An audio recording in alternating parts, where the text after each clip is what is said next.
अस्सलामुअलैकुम। अच्छा, ये लेडीज़ विंटर ड्रेस LWD के बंडल आए हुए। अच्छा, इसमें देखिए माल बहुत ज़बरदस्त कलरफुल नज़र आ रहा है। ये गरम फ्रॉक होता है लेडीज़ का, जो थोड़ा सा लॉन्ग होता है और अब या घुटनों तक आता है या घुटनों से थोड़ा ऊपर तक होता है, और ये सारा सर्दी वाला माल होता है। देखिए डेनिम भी है, बाकी दूसरे स्टफ़ भी है, सिल्क टाइप भी है। तो ये सारा आपको इसमें गर्म माल निकलेगा। LWD के नाम से बंडल आते हैं। इसमें फैंसी फ्रॉक भी निकलते हैं, सादे भी होते हैं। और ये देखें माल इसमें बहुत बेहतरीन है, कंडीशन क्वालिटी इसकी बहुत साफ़ सुथरी है। बाकी एक लंडे वाला माल है, थोड़ी बहुत आपको गुंजाइश रखनी होगी इसमें।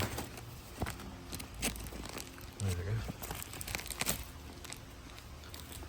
ठीक है। 80 किलो इसका वज़न है। चाइना का माल होता है ये, जिनको भी चाहिए वो रब्ता कर लें। टाइटल में नंबर दिया हुआ है।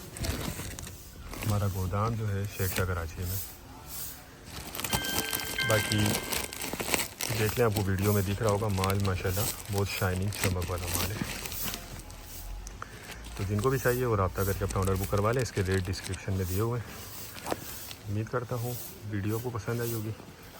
नेक्स्ट वीडियो तक के लिए हमें इजाज़त दीजिए। अल्लाह हाफ़िज़।